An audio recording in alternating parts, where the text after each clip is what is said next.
Welcome into the Eric Zane Show Podcast, a daily show where I discuss news, nonsense, and my personal adventures each and every day of the work week. I'm a new right-wing leader, I guess. I guess I'm a patriot now. I posted a video, just a throwaway video, over the weekend about how much I like that song by Oliver Anthony. You know, the dude living in the middle of Virginia, and he picks up his resonator guitar and has this fantastic song about the rich men north of Richmond. It was awesome. Love that song. Rich men north of Richmond. Something about having control. They want to know what you think. They take your money. It's awesome. I just love that song. So I was so enjoying it because he took off. Remember, I told you about that. It was like overnight, this guy went from a dude who's a farmer in Farmville, Virginia, to number one on iTunes, first the country charts, and then the top song on iTunes. Oops. I think I smell dog shit. Stand by. I totally smell dog shit right now. Okay. I can't find the dog shit, but I think the dog has to shit. So I'm going to start this over after I take the dog out to go shit. That's incredible. Holy shit. I'll be right back. Hidden dog shit alert. Okay, update. That's either a hidden pile of shit somewhere in this room. I'm not ruling that out, by the way. Or it's just a one of those farts that might as well be a pile of shit because there's so much particulate. Is that how you say it? Particulate or particulant in the air? Damn it. You can actually go back if you were watching this and get the exact moment that my nose warned me. I went, whoa, what is that?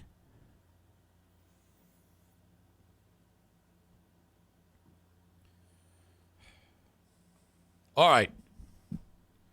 So anyway, I made this post about this song, and it seems to be somehow gaining some attention, which, you know, like when I went to bed last night, there was like 200 people that looked at this dumb video of me saying, I love this song. And then I made a couple cracks about he's a ginger, so he must have an abnormally pink penis.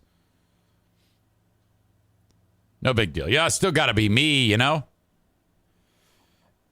I think when I was telling you about it, I said that this song is eventually going to be kind of, I don't know, something is going to happen that's negative, and that is because so many people that love the song are dumb shits.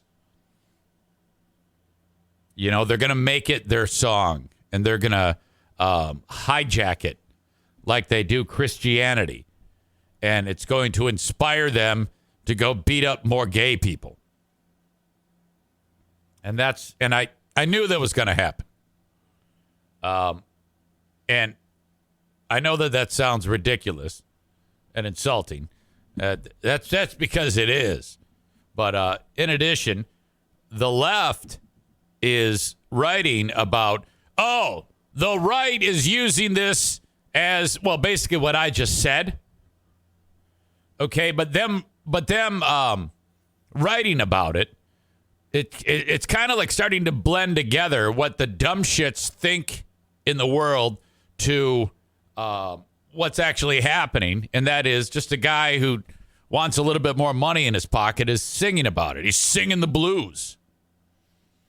Corey says, just like the flag, patriotism, etc. And so now they're saying, yeah, this song is a dog whistle song. This is a rally. And that's bullshit, too. It's not. It may have that effect, but that's because stupid people hear the song. Okay? If you have any degree of sense whatsoever, you'll be able to tell that this is not some political song. It's just a guy expressing his frustrations and doing a damn good job of it. So I was surprised today when I woke up and there's substantially more people who are paying attention to this dumb video that I posted, which I hashtagged it Oliver Anthony, and that's why it's people who don't know me are viewing it and commenting on it. For me, anything more than 1,000 is like absurdly viral. I'm like Jake Paul. If there's like 1,000 people that have I'm like Casanet, the dude who had that riot in New York when he said he's giving away like a gift card or something like that. Thousands of people, Union Square in New York City. To me, anything more than 1,000 people watching any of the shit I do is like, oh my God, what? Huh? How? You know? So I woke up this morning. It's like almost 6,000 views on the stupid video. And it's all people that don't know me. So now the fun begins. I think I said Casanet's wrong. Kai like pie. All right, I'll take your word for it. Pump the brakes. Pump the brakes. We don't need to do this. Don't make me yell at you again.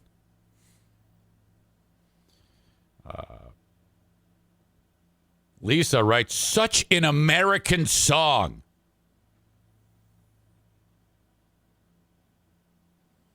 This is a wake-up song. This one says, y'all better share this because this narrative will be removed by the weekend. What? And I actually wrote, I go, what do you mean?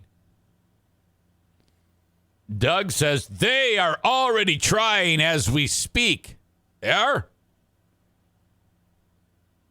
Amber says something nice. She says, it's a gift. She writes, it's a gift he's been gave. And he's using it. You know, again, these are like very bottom of the pecking order here in the United States. Ralph Buddy Brown Sr. writes, hopefully people wake up. He has a voice. Look, I hate that taxes have to come out of my dollars too. But let's understand something here. We've got a lot of good shit in the United States because there's a lot of people here whose dollars are taxed. Is it perfect? No. But we've got fighter jets and submarines and incredible shit to blow everybody up if anybody steps out of line. We've got roads. We've got services. We've got programs for people. I love taxes. So if you're sitting there, I mean, I love this guy and I love the song, and but it ends there. I'm not going to sit around and bitch about taxes because I can, whenever I want, move to a country that has less taxes. So it's real easy to rally around somebody who says, hey, man, we need less taxes. That guy's fucking right, man. Fuck you. No, we need more. I like having more fighter jets to blow up assholes. So I can't get behind that. Sir Bob of Oliver says, I just like to think my taxes directly fund to fuel and arm A-10s.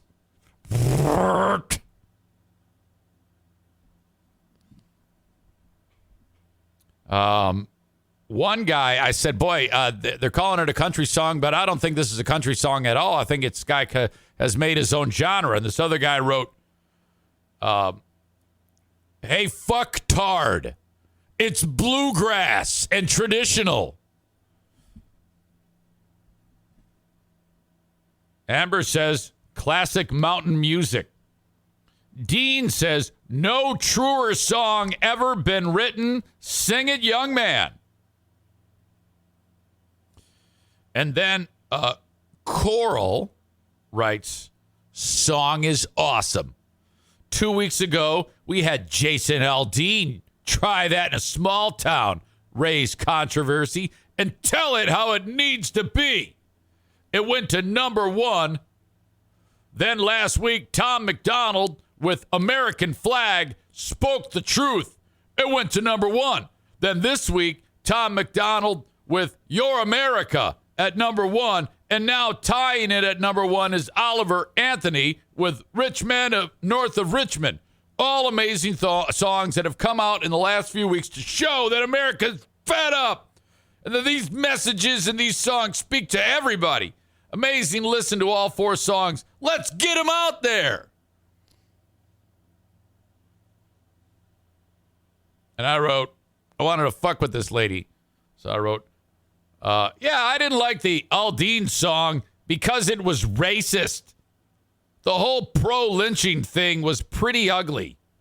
And now I'm waiting for the for certain backlash that will hit over that crack.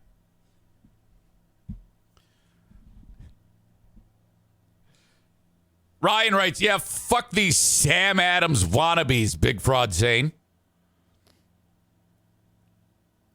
BW Ionia says, you want to get people going over country music review. Wheeler Walker Jr., pretty sure you are familiar. Yes, he's fantastic.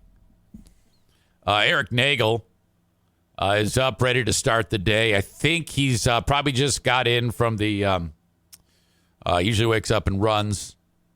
Probably going to pump some iron and then hit the pool in a few minutes. He says, Eric took that song and does dances to it for TikTok. Yeah, I don't know if you can dance to that. I was watching a lot of the reaction videos, and you know what I love about those reaction videos when you got like a hilljack like that guy, and then I always like to see what black people have to say about it, and it always gives me like a bit of satisfaction when black guys who, well, have better taste musically than fucking honkies like a white guy's song, and they go, and you know. It's something that they wouldn't traditionally listen to because that's a racist comment. And then they're like, oh, man, I love this guy. I don't know about you, but I get a little white pride whenever that happens. I'm very prideful of my whiteness when a black guy likes a song like that. Is that just me? I love those reaction videos. Erox is the same thing because he's smart like me. I love black reaction videos to white stuff that they haven't seen or heard before. Yeah, it's fantastic. It's one of my favorite things. Corey says, I'm clipping that. Of course.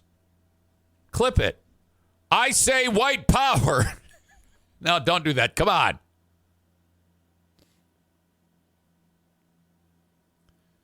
So that's where I stand on that. All right. Yesterday was fantastic, and here's why. I was invited to our local zoo to host there's a local organization called Gift of Life Michigan. It's the, hey, donate your organs, folks. They used to advertise in the podcast, but I still work with them, but they just don't market anymore. But they had me host a fun event where people who have loved ones who passed away and they donated their organs, and people who have benefited from people donating their organs together at the zoo. All right, and I'm the MC. So a couple things that went down that are worth noting. being that, everybody knows my story, so it kind of makes sense. So now this group is, they're advocating that you take your driver's license and you have, donate your organs in case you get hit by a train or something like that. It's a little different than living donation, which I know about, obviously. But they think that I'm a good mouthpiece for it, so it makes sense. Okay, back up. In February of this year, the local TV station did a story, and you see these from time to time. Before I get into this, I have to read this. Kenny writes, totally agree about the reaction videos of black people listening to music for the first time that they normally don't. Found this dude who lost his mind upon hearing Rage Against the Machine for the first time ever recently. Awesome. Send it. Send that shit to me.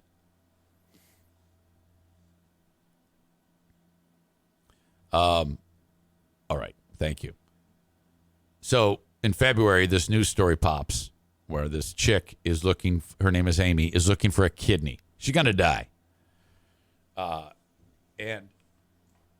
Hey! No! God damn it! No. All right. She's going to attack him, and he's going to get horny, and then this is going to be a problem. Don't. All he wants to do is sleep. Such a pain in the ass. A guy sees the news story about chick needs a kidney. He thinks to himself, and his name is Scott, hey, I think I want to do that. He commits. By chance, he happens to listen to this show. And he did say that me chit-chatting about giving a kidney had something to do. No! Had something to do with it. Kind of like giving him a little boost of confidence that everything's going to be okay. Because ultimately, when someone wants to give away a kidney, what keeps them from doing it is their own brain tries to trick them that they're not going to be okay or something bad is going to happen when, in fact, it's not. Well, so he reaches out to me, and we talked about it a little bit, and he goes and makes it happen. And that, a month ago, he actually did it. His name is Scott, like I said, and he donated his kidney. And I explained to him, I go, yeah, the first couple of days is going to be a real bitch, and you're going to wish you had not done this. And it's harder on the person donating it than the person who's getting it. Well, it all worked out. It went flawlessly. Everybody healthy and happy. Well, Scott tells me that he's going to be at this big shindig at the zoo. So I go, awesome, fantastic. So I have everything. It's all pre-written down, what I have to say. But I realize that there's an opportunity to do something fantastic. So I'm up there at the podium talking to all these people, outdoor setting. And I'm like, oh, yeah, thank you so much. I'm thanking the sponsors. I'm going to introduce the people from the organization. They're going to say a few words about what they do, And I get a text from him, and it says, I'm here. And I look around, and sure enough, there he is. Now, no one knows I'm going to do this, but I'm going to recognize this guy. So I kind of go off of the script, and I point out, I go, ladies and gentlemen, and I give in a very abbreviated version of what I just told you. And I'm like, and he's here right now, ladies and gentlemen. Scott donated a kidney 1 month ago. So he's like, graciously accepting the support from people. And then I notice as he points to the person next to him, he goes like this. And that tells me that he's standing next to the woman who he gave the kidney to. She's there too. I don't know this. I didn't know she's going to be there. And I go, Scott, is that your recipient? And he nods. He's got 50, 60 feet away. I go, shout out your name. And she says, Amy. I go, oh my God, ladies and gentlemen, Amy is alive today because of Scott. And everybody's like, oh, and they're all just clapping. It was just fantastic. It worked out wonderfully. And, I'm telling you right now, Scott is happily married. And Amy has a boyfriend. But in the back of my mind, I wanted those two to screw. Okay? You know that's happened, don't you? That's had to have happened. Where dude out of the blue or chick out of the blue donates, and the next thing you know, you've got the kidney in the recipient, and then you've got full-on sex going on. So, just a fantastic thing. While I'm at it, while I was there, I finished talking, and this gentleman comes walking up to me. He's black. That's important to the story, to the context of the story. And he comes walking up to me, and actually someone introduced us, and she says, "Hello, this is Eric. This is Chef Oliver Hale." And he's introduced as a chef, So Chef Hale looks at me and goes, "Can I hug you?" I go, "Of course, I love hugs. Are you kidding me? Bring it in, Chef." Tall guy, very lean. And I go, "What's your story?" Now, that was a famous last words moment, because I then talked to Chef Hale for 1 hour. 1 hour. Now, I have committed to this is how I handle when you have someone who has the gift of gab, who is going to give you every detail.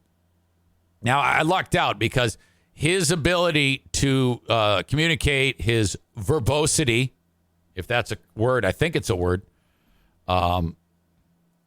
was actually interesting. He wasn't killing me with too much minutia that wasn't interesting. So now with the ADHD that I have, to sit and communicate with someone for 1 hour without hey, I got to go. I get the fuck. Anybody who's ever spoken to me for any amount of time knows that on the phone, at some point, I'm like, "Hey, I got to go." Boom. Whew. Thank God. I don't give a shit who it is.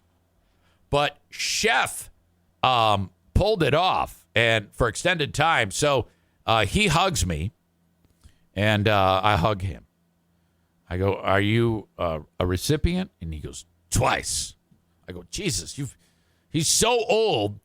He used one set of kidneys, or one donated kidney, and then had to get another one from a donor, like a person who passes away, not a living kidney donor. So he has 4 kidneys in him. Remarkable. So, I'm getting the backstory and stuff like that. And this guy, where I live, he is like a very prominent individual. In fact, if you were to, oh, shit. God, I hate when I do this. If you were to look up Chef Oliver Hale online, you'd be able to, let me see here. Fuck me. God, I'm such an asshole. So all I can do to buy time is just call myself an asshole when these things happen. And I don't even know if it's going to work. Jesus. Well, anyway, Chef Hale is fantastic. And I'm talking to him, and I realize I'm in it for the long haul. There's going to be, all I'm going to be doing for the next hour is talking to Chef Hale. There he is. And, I mean, if you wear this type of gear with patches on it, oh, God, you've got some skills. This man has lived an incredible life. Not only is he a world-renowned chef, he participates in the transplant games in various sports like tennis and fencing. So I go, fencing? I go, how the hell did you get involved in fencing? So, he's got the gift of gab, like I said. So that story starts with, well, it started with the day I was born. And then he proceeded to tell me every minute of every day leading up to yesterday. about his fencing career. You know, on guard. You got the masks thing and your sabers. You're hitting each other with them. He participates in fencing in the transplant games and tennis. But that's not the reason why I'm bringing it up. But first of all, he's a fantastic resource because I think he can talk about anything. At one point, I want to introduce you to Chef Hale. All right. In fact, I expect after this audio podcast goes public that I'm going to hear from a lot of people that said that they've had a lot of interactions with him. Like Ryan, he says Chef O is a GR icon. Tyler says every time Eric says chef, I'm picturing Chef from South Park. Bud Vugger 78, first time Chad. That is a boomer bunker. I got my eye on you. That is a boomer bunker fan that is here, no doubt, to mix it up. So we will keep our eye on Bud Vugger 78. I did hear through the grapevine that, I haven't watched it, that on yesterday's Boomer Bunker show, John, I don't know if it was fake or what, but was very upset at Bob, and Bob was upset at John. I don't know. I don't know what was going on. There was also discussion about, I guess it was one of their shows was like deleted or something like that. I don't know. Corey's right. He says, you're giving them way too much free advertising. You're right. I need to just focus. The ADHD is getting to me. My apologies. Anyway, Chef was telling me that because he was raised in Texas. And so we started talking about what he had to endure when it comes to like racism. Because he was, like I said, he gave me his life story on playing tennis. He gave me his life story on fencing. And he gave me his life story on being a chef. And he said he was working at 16 years old as a dishwasher at a restaurant about 30 miles east of Dallas. And at one point he stopped working and was just eyeballing the chef who was there. And the guy put down his implements of chefitude and says, "What are you looking at, boy?" His words. "What are you looking at, boy?" And which I didn't know that if you say boy like that, that's to a black guy. That's a racist slur. "What are you looking at, boy?" If you say that, you're gonna get the fucking shit beat out of you. Okay. And Chef says, "Well, again, 16 years old. I'm just watching you do your thing." And he goes, "Why?" He says, "Well, I'm going to be a chef one day. I'd like to be a chef. I'd like to do what you do." And Chef told me that the guy put down his chef equipment and walked up to him and got right in his face and said, "There ain't no way white people are going to let a dirty John Jamingo make food as a chef. Except replace John Jamingo with the N-word." I said John Jamingo because that's the word that he loves to say on his show. And he told me that yesterday. I was like, Jesus Christ, Chef, that's horrible. So then he said that he was motivated, and he eventually made his way out of Texas to Toledo, Ohio, and then eventually made his way to Grand Rapids. And he's got all sorts of,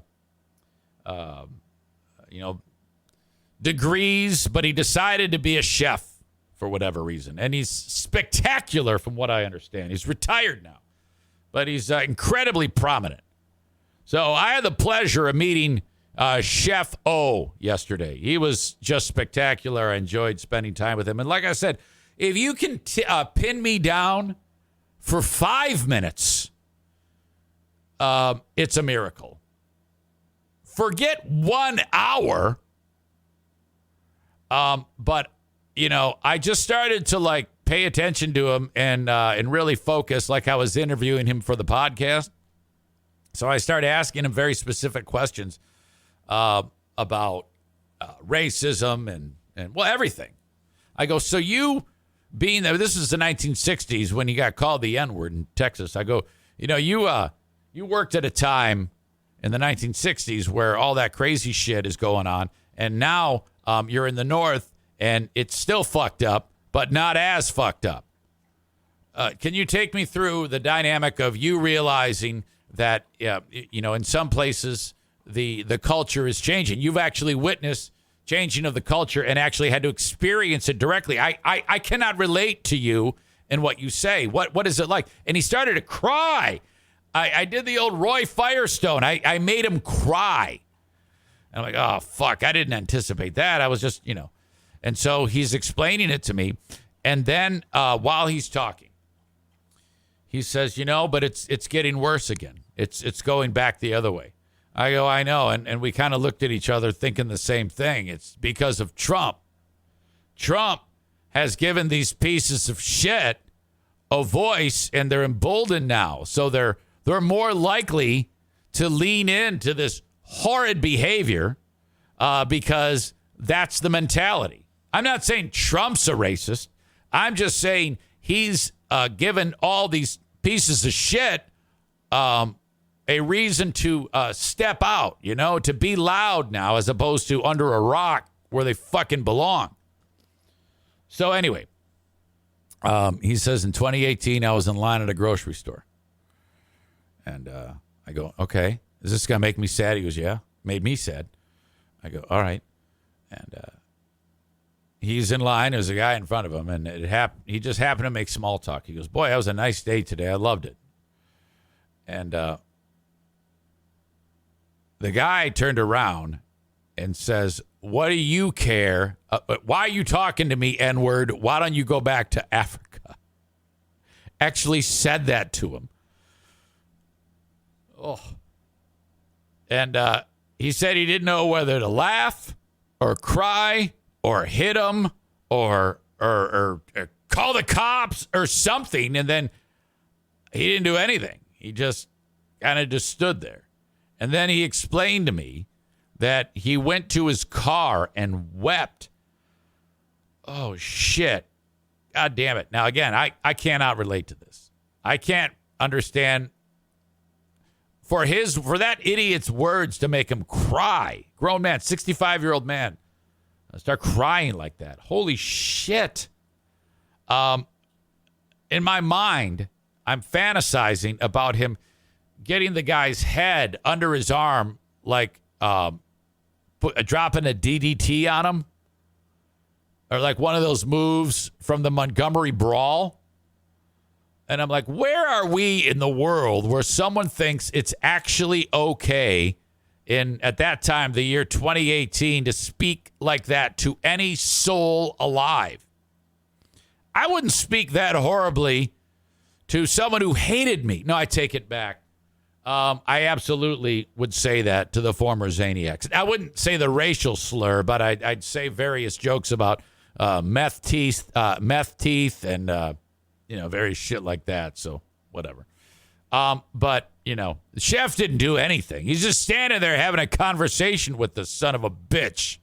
What a fucking asshole. So I love the guy. I just wanted to point out the fun I had last night talking with him. It was an absolute wonderful time. And then you know what I got to do? I got to walk around that fucking zoo and look at whatever I want, and it was closed. Like, there was no one in the zoo. And they got like this little Australia zone and these wallabies, which are little kangaroos, okay? They're like the size of Darla, except they hop around on their tails. They have an exhibit where you can walk right up to them, and then they just look at you and stick out their little paws. I'm like, this is incredible. Our zoo is fucking great. Then I went over, they got like a petting zoo portion of the zoo. It's like a barn. And they got this cow named Pumpkin. And you can just go up and pet her like a dog. And she's incredible. Ashley's a psychopath. She writes, fuck zoos. The fuck is wrong with you? Who would say fuck zoos? You idiot. Linda says, could you see the baby red pandas? I did not get that far in because that's up on the ridge. Because our zoo, it isn't spread out over a large distance. It just goes up a hill. You basically go up a hill, and then when you get up to the top, you see the tigers and then the red pandas, and then you can get on this car. It's like on a track. It's an elevator, but not really. It's just like crazy thing that takes you down the ridge. It's fucking fantastic. After you ride the giraffes or the camels. No, you don't ride the giraffes. You ride the camels there. So our zoo is awesome. I love our zoo. And then let's see. What was the other thing? Oh, the penguins. My God, the penguins. Oh, fantastic. Ashley, who's dumb as fuck, writes, animal cruelty, you stupid piece of shit. Those tigers don't want to be there. Idiot, those are rescued. They're usually injured and going to die out in the wild, you asshole. Read a book, dumb fuck. Jesus.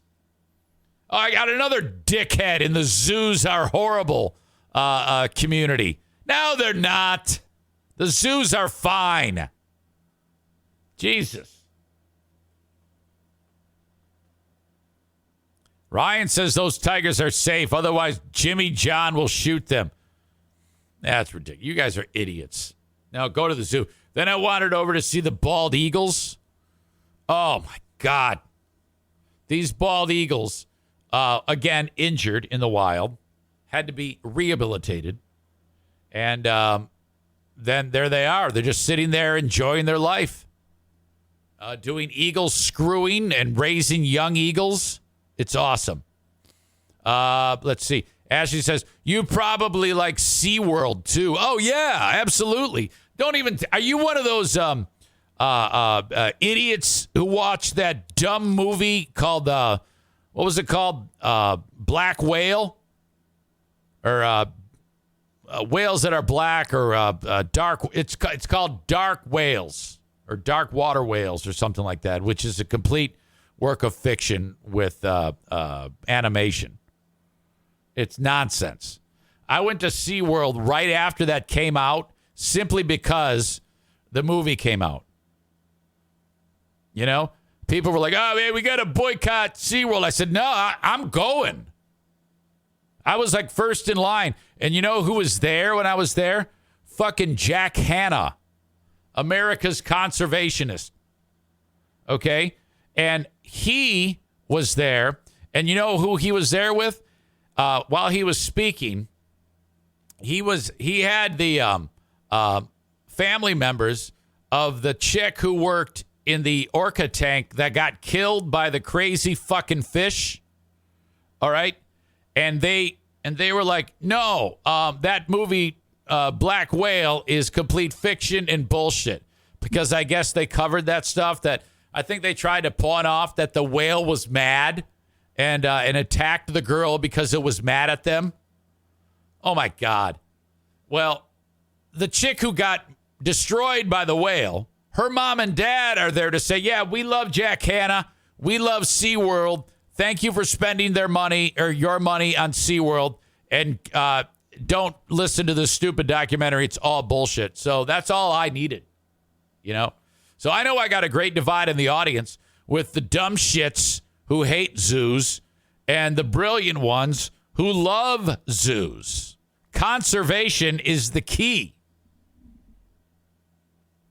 My God.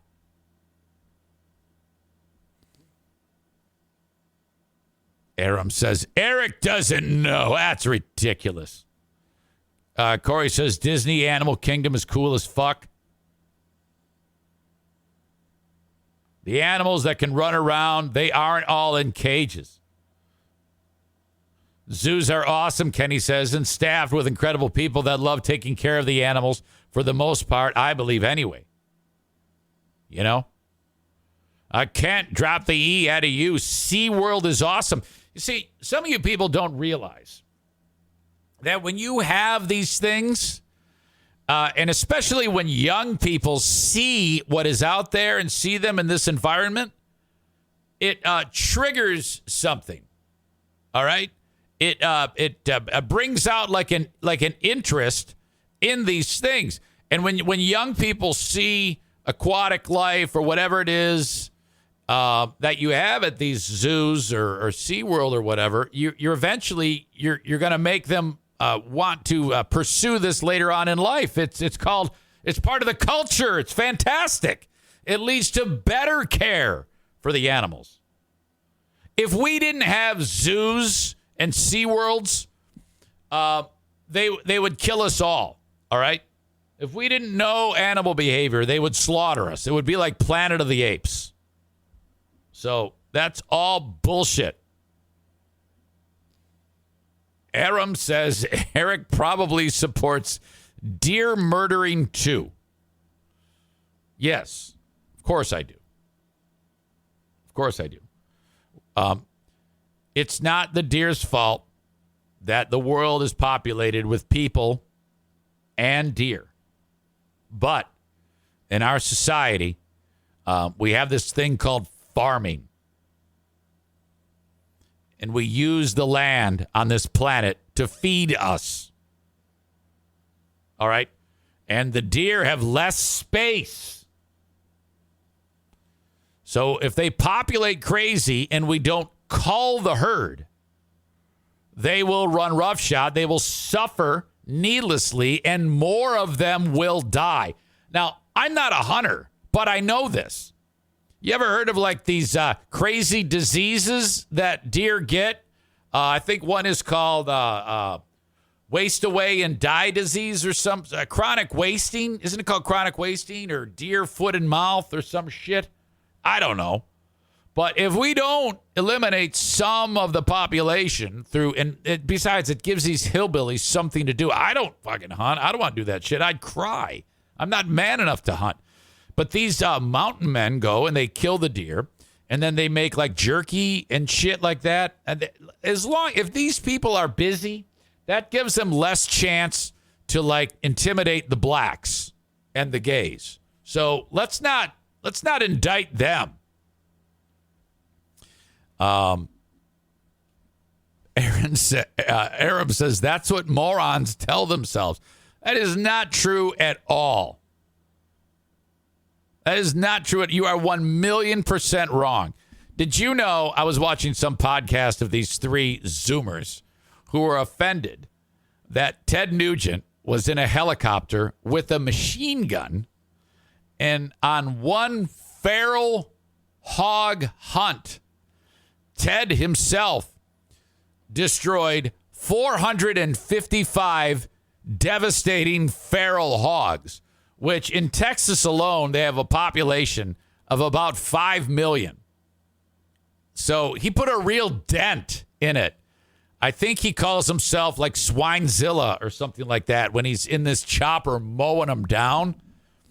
And then there's like a truck that follows the chopper, and they pick up the hogs and throw it into the back of like a steak truck, and they haul them out of the field and dress them. And then they give the food away to like the shelters. It's fantastic. It's what they need, because feral hogs not only are very dangerous, dumb shit, they also are ridiculously devastating to farmers. Bud Vugger with an excellent joke with hogs is what they call black people in Texas. You asshole. God damn it. So, hunting is 1,000,000% necessary. I'm not some crazy anti-hunting guy. Come on now. You know better than, you're smarter than that. Aram says Hunting the Hunter would be a great TV show. Agreed.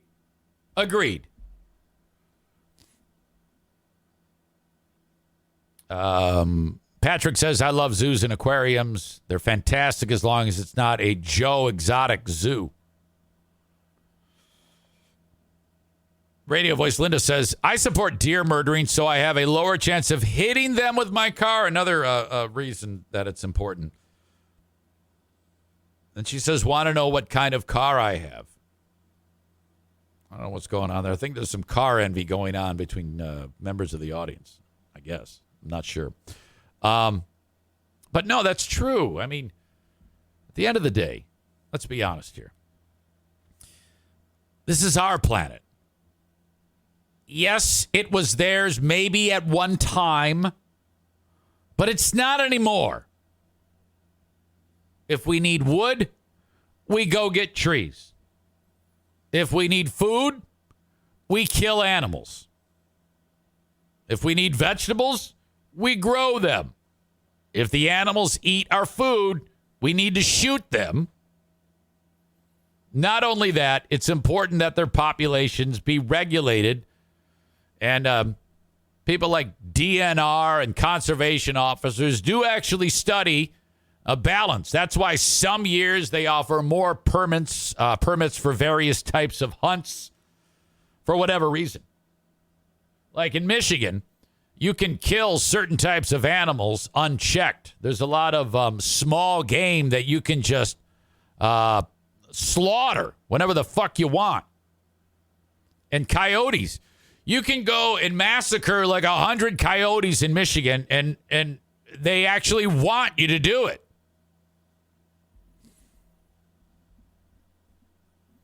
First time chat from Poseidon 69420 says, you know your mic, or nice mic, you know your audio stuff. All you need is an Electro Voice RE20 and a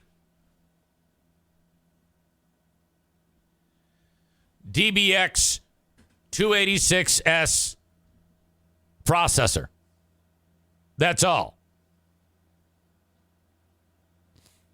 Thank you. No one has ever acknowledged the mic ever. You're either going to go with the RE20, which is a staple in the industry, or a Shure. I forgot what the number is on the Shure mic. Did you know that the RE20, that's what like people when they sing for whatever, like Stevie Wonder was the first person to record on an Electro Voice RE20. Sing into it. Shure SM7B. Yes, great mic. I'm actually thinking about getting one of those just to compare audio files. When you get like your podcast kit, this is the mic that they give you. Now, it'll get you through a few shows, but it's a pile of shit. Not that great.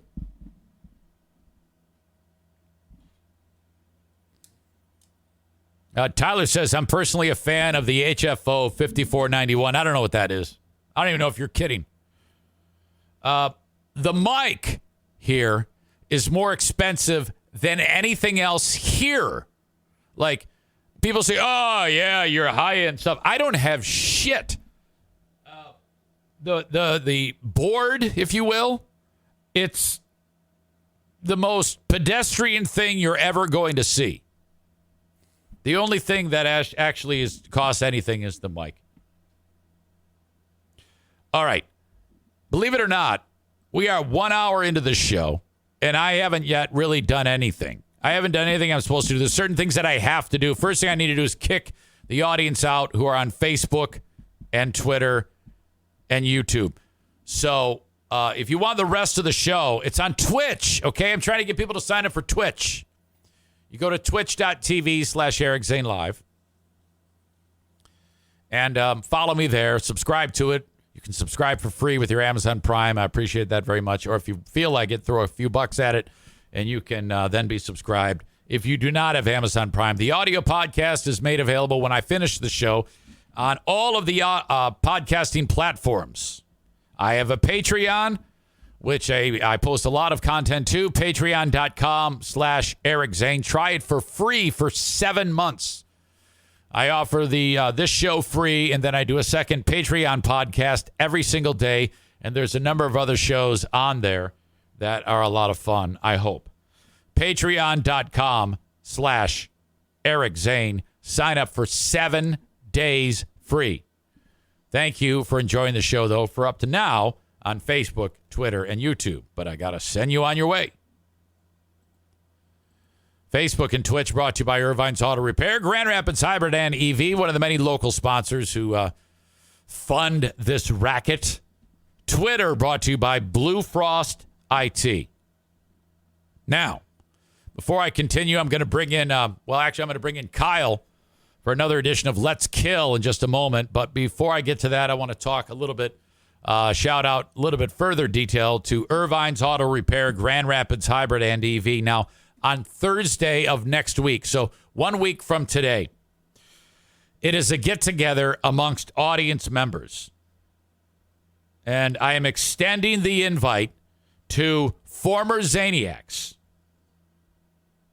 If former Zaniacs would like to go and be normal and not be crazy pieces of shit, you are invited. If you can behave yourselves and not be assholes, I'd be happy to see you. Again, I will have to shoot video, unfortunately, while I'm there of you all on a knee and begging forgiveness to me. But we can do that. I'm totally kidding. None of you are going to show up. I'm just being an asshole. Anyway, Irvine's has the charity car show. It's part of the Metro Cruise, which is going on next week, which is basically a bunch of amazing old vehicles drive up and down 28th Street. Well, as part of that, on Thursday, there is a classic car show, classic and exotic car show. Now, this is we've done this now for several years in a row. It's all an Irvine's thing. I just show up and talk and give out the awards. And I talk to every single one of these people that are there. I think there's going to be about 18 to 20 cars that are there competing for like Best in Show awards, you know, and those types of awards. And you can see the amazing staff at Irvine's. America's best coffee maker will be there in the lobby. And it's a chance to hang out. So that goes on from like 5 till like 8, I guess. And then afterwards, going to head over to the Beltline Bar, and the ladies are going to drink margaritas and whatever. So that's all going on Thursday, and it all benefits our friends at Harbor Humane, a terrific local charity in Ottawa County, Michigan, where their sole purpose is to provide support for animals that are surrendered or strays and try to find homes for them. So it's a wonderful organization. All of the money raised goes to them. In fact, Allison from Harbor Humane, one of my favorite gingers, will be there. Not the favorite, but one of my favorites, Ginger, will be there. And, of course, with Megan, Jamie, Eric, all from Irvine's, show up there. And if you need more information about Irvine's Auto Repair, Grand Rapids Hybrid and EV, you can go to their website, ervines.com. There's racing this weekend at Berlin, and my God, I have to do a post about that because I have free tickets that I'm giving away tomorrow to do Berlin. If you want to buy tickets, berlinraceway.com, $14 online, $17 at the gate, 15 and under free, parking free. There's only 4 weeks, counting this, left in the racing season. berlinraceway.com. You can bring in a cooler or a bag with all your snacks in it. You can bring your soft drinks. You cannot bring in alcohol, and you cannot bring in any glass. Berlin Raceway racing this weekend. The most affordable value. Beers are $6. Now, if you go to any other venue like the Whitecaps or the Griffs, you're going to pay like $14 for a beer. $6 for a bottle of beer. Go there and buy 10 Bud Light.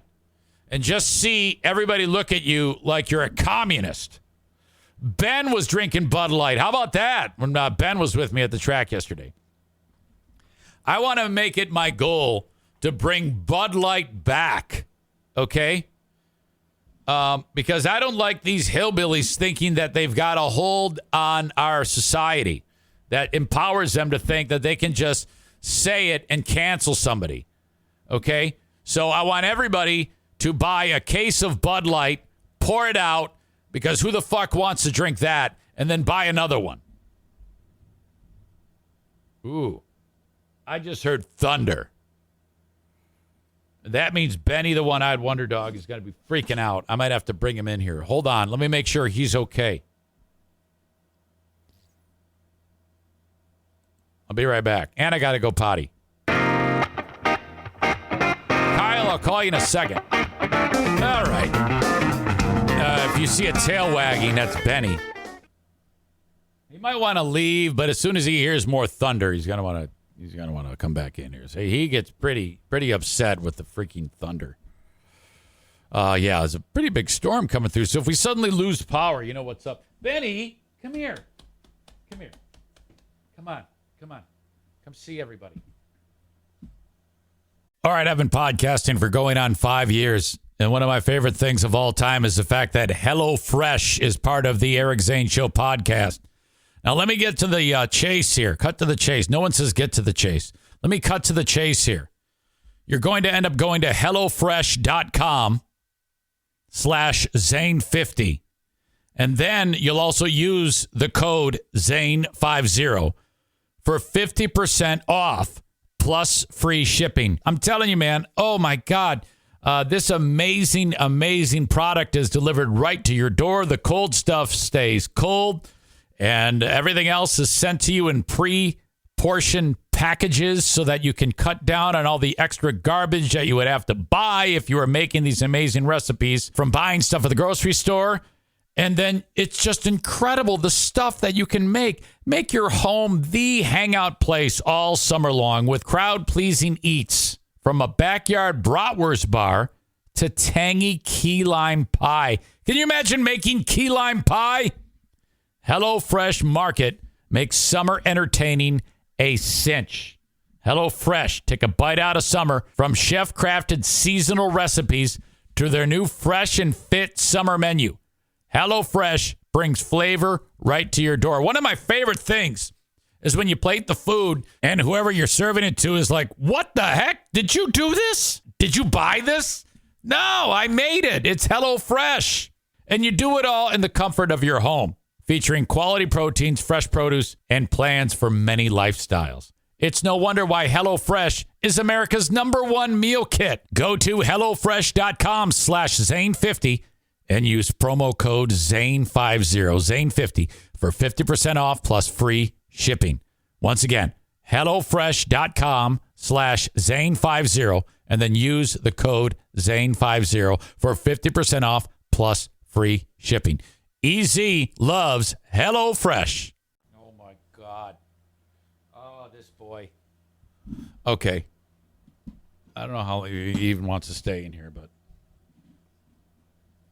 okay, he's laying down. Good deal. Oh, yeah.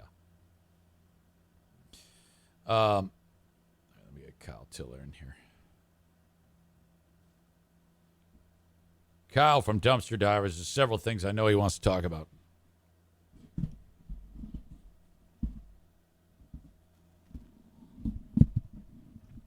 Eric Zane. Yo, how you doing, buddy? I'm just chilling, my friend. How you doing? Did you see that song from that hillbilly? Wait, what? Did you happen to see that song from that guy?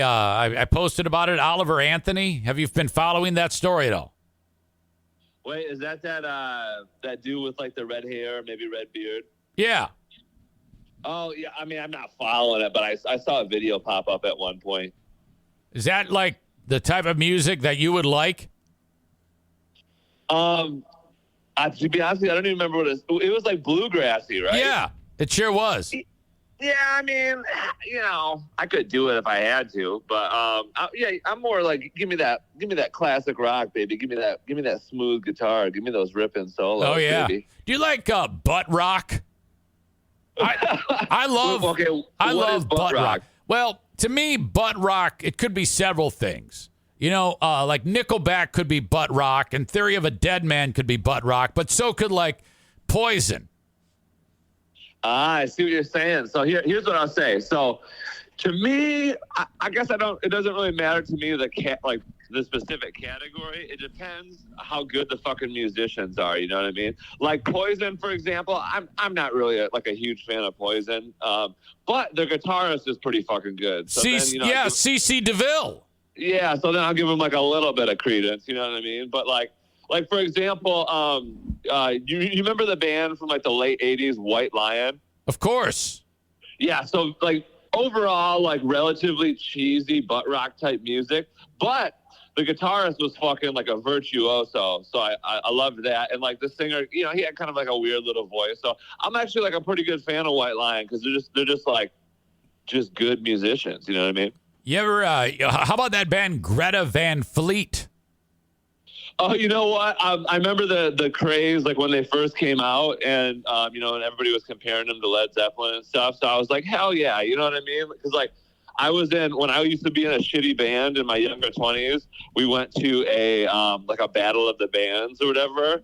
And it was like us like doing like kind of like weird type music, but everybody else was just doing like death metal. Like all the young people like to do death metal. Yeah. So I was like, hell yeah, man! You got some young dudes out there doing like some pretty good rock. So I like them. They're all right. I like them too. But I was talking with Ben Glaze, and he said that that the new one, he's not happy about that. He thinks it sucks. But I haven't had a chance to listen to it, so I can't say.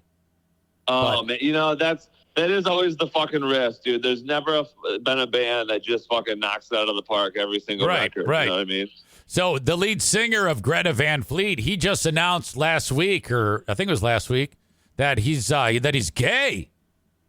Oh yeah, for sure. I mean, didn't we all know that or no? I didn't know that. I never thought of that. It never like occurred to me. I guess everyone's like, oh man, you're pretty gay, and he's like, I know.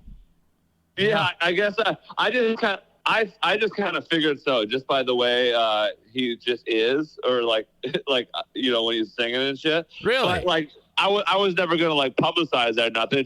Sometimes you think some shit, you just keep it to yourself. But right. Yeah, I always thought he was gay. I have horrible gaydar, because well, first of all, it's weird because everybody thinks I'm gay. And then I hear that all the time. So you seem like you're one of the gays. I'm like, I do? Yeah, you seem kind of gay. Oh, okay. And then I didn't know that guy was gay, and everybody seemed to know. And then my daughter, I guess, was so gay. And everybody, like when she came out of the closet, I was the last to figure that out. So the dust is settling. I said to my kids, I go, hey, did you know Maddie was gay? They go, oh, yeah, we knew that. I go, what do you mean you knew that? They go, oh, yeah. And they're giving me all these reasons why they knew it, like the way she dressed and shit like that. I was like, what? So I don't have any gaydar. It's awful.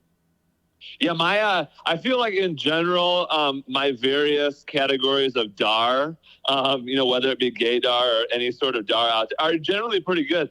My Blue will get mad at me because whenever we're watching a movie, it'll be like within like the first 5 or 10 minutes or whatever, and I'll just be like, yeah, they're gonna bone.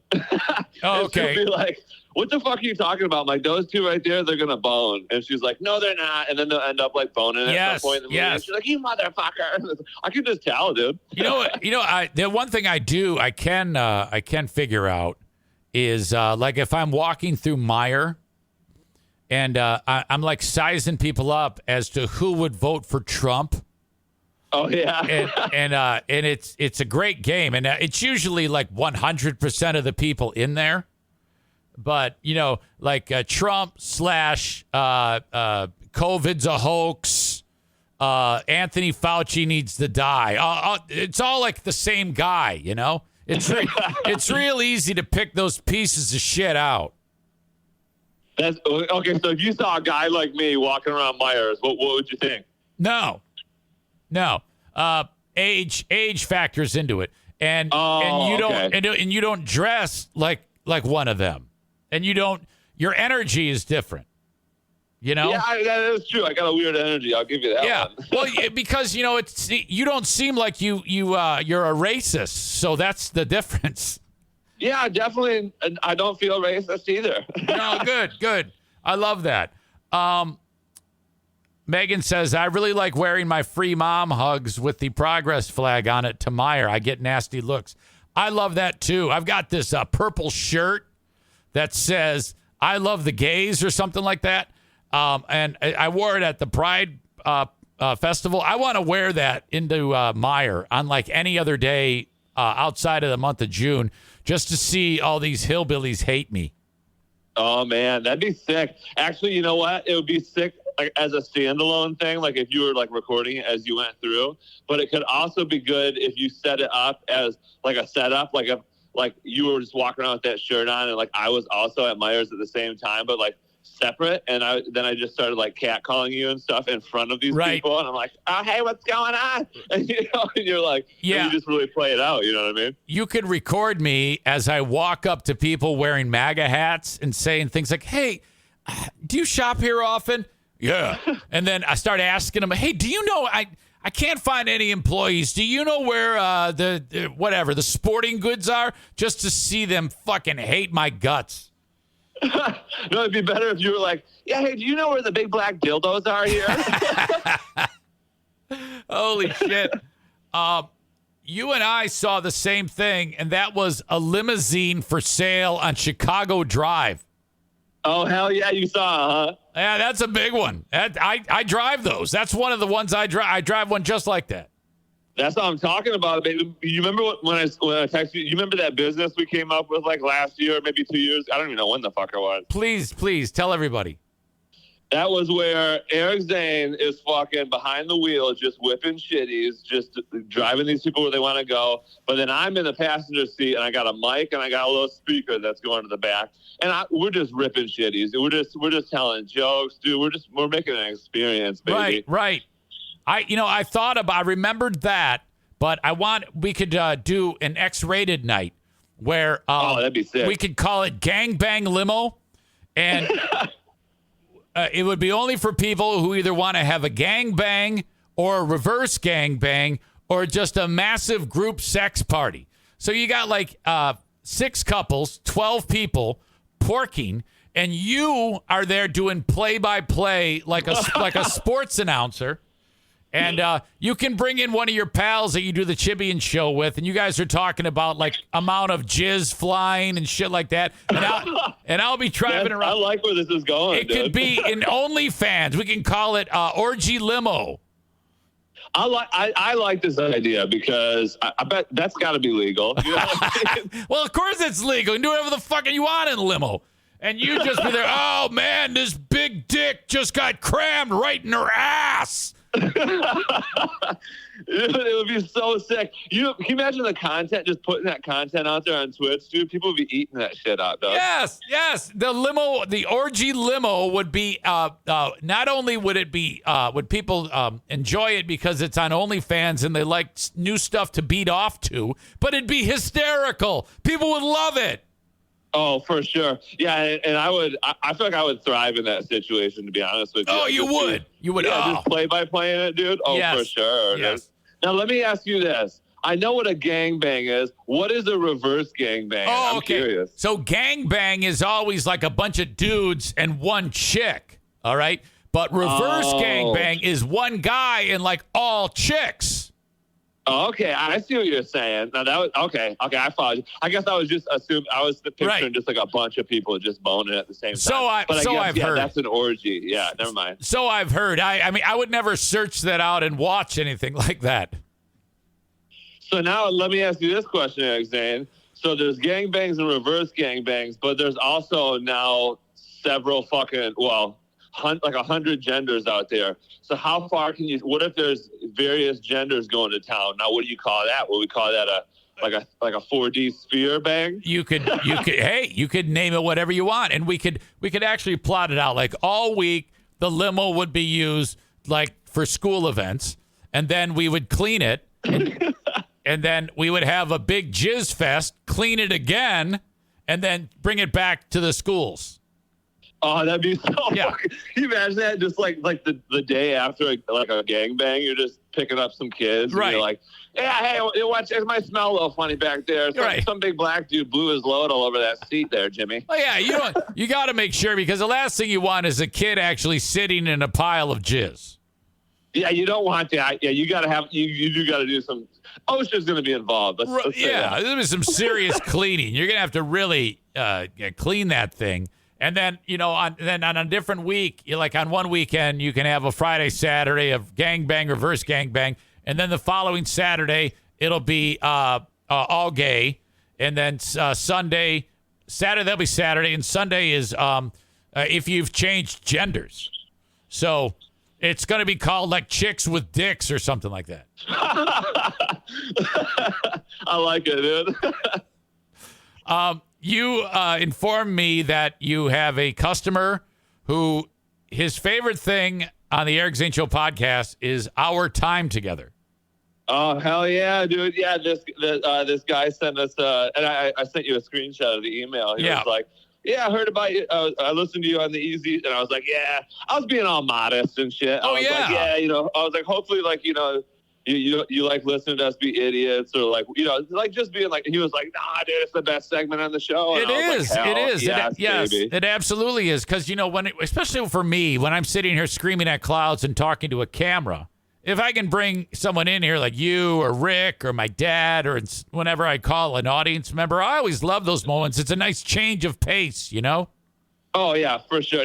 I definitely noticed a difference between if I do the Chippy Show by myself or if I'm doing it with my buddy, because it's like, yeah, it's definitely way fucking different, dude. Yeah, it kind of mixes it up a little bit. Well, I'm glad that he I didn't recognize the name, but that's cool. I mean, I dig that. I'm happy about that. Yeah. Oh yeah, me too, for sure. You know what I mean? Yeah.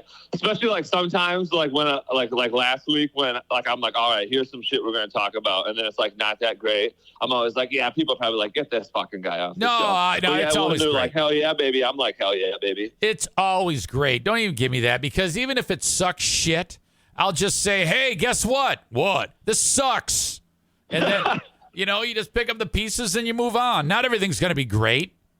Yeah, hell yeah. Yeah, that's how it is. Okay, what is there anything else burning on your mind, or anything burning on your mind that you want to get to, Kyle? So let me ask you this all fucking question, Eric Zane. Are you privy to or been like reading about the fires in Hawaii or whatever? Yes, I've been following that story.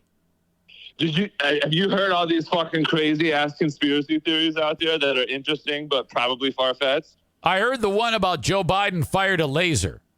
Yeah. So I know. So I like how oversimplified that was, but also like that's exactly like what some of these theories are. But I was watching this guy who was like kind of like reviewing like what was released in the media versus what was actually happening at the time. The media was like, yeah, dude, it was not very humid. So like that's why the fires got so bad. But then like the guy was like pulling up info and he was like, no, dude, look at like it was actually a certain amount of percentage more humid than it usually is. And then they said some other shit and he was like, no, it's not the case. Anyway, so then you start seeing these pictures of like the cars melting and stuff, and isn't it fucking weird? Like, isn't it weird when you like look at what they're talking about and then you go, yeah, that doesn't make sense. No, it's not. And it all makes sense. It was a fire with 80-mile-an-hour winds. That's what happens. Yeah, well, and that's possible because I will say, contrary to what you might believe, I have never been in a fire with 80 miles per hour wind, so I really don't know what it's like. I will give you that, but yeah, it's just weird shit to see out there, So I'm just curious about it all, dude. There's actually a moment online that you can watch, where you can see where it starts. You can see how the fire actually starts. And I don't know if you're online right now on the Twitch stream, but I'm playing it right now. It's a camera. The bright flash. Yeah, I did see that. Looking out at the woods, and then the bright flash happens, and then the camera loses power, and then and then the next thing you know, it picks up power again, and time has passed, minutes maybe, and the camera powers back up, and it starts going through its cycle of panning and getting its bearings. And then it goes back to its original position. And as it pans back, you see that the woods are on fire. And there they are. I'm seeing it right now as we speak. And that was the start of the fire. And you can show that shit to people. And they're like, nope, that didn't happen. That's not true. No. What did they say what the flash is? I don't even know. Yeah, it was a transformer. A tree fell on a line. Oh yeah. Oh Yeah. yeah. That makes a lot of sense. Yeah. I'm definitely. You know me. I think conspiracy theories are interesting, but I don't even believe anything, to be honest with you. Like I'm just like an unbeliever of almost everything. So I just get curious about this stuff. Yeah, it makes for fun reading. That's about it. It makes me laugh at all the idiots that are out there. Ryan writes, dumpster divers would do so much better if he advertised here instead of a dumb coupon book that everyone throws away. I 100% agree, my friend. All right. Anything else, Kyle? Yeah, the only other thing, I just got to tell you like this quick thing, because I've just never experienced this before. And so, but I know that like everybody else probably has. I'm a fucking old school gamer, right? Like if I'm going to play a video game, like I'm used to like you put the fucking video game in and like that's the video game you play, right? But like nowadays with everything being so like online and everything. So get this, right? So my best friend who I do the Chibian show with, so we went to his house yesterday and he was like, yeah, I got the new Madden. And I'm like, all right, sweet. And he was like, but what I did is I paid like a bunch of extra money to get the game early, even though it's not done yet. And I'm like, what the fuck are you talking about, dude? So he paid early, got the game, and it's not done yet. So it like glitches all the time until like it officially comes out. So he was like, yeah, there's going to be a lot of glitches. So we started playing it, and everything's going all right. You know what I mean? Uh-huh. But I'm the away team, and we hit this point, and I'm like beating his ass pretty good. And then we hit this point, and like when I'm on defense, all my fucking guys would just run away from the ball carrier. Dude. So here I am. I'm like, dude, what the fuck's going on? He's like, it's glitching, dude. And I'm like, this is not a glitch. This is a fucking whole mainframe problem, dude.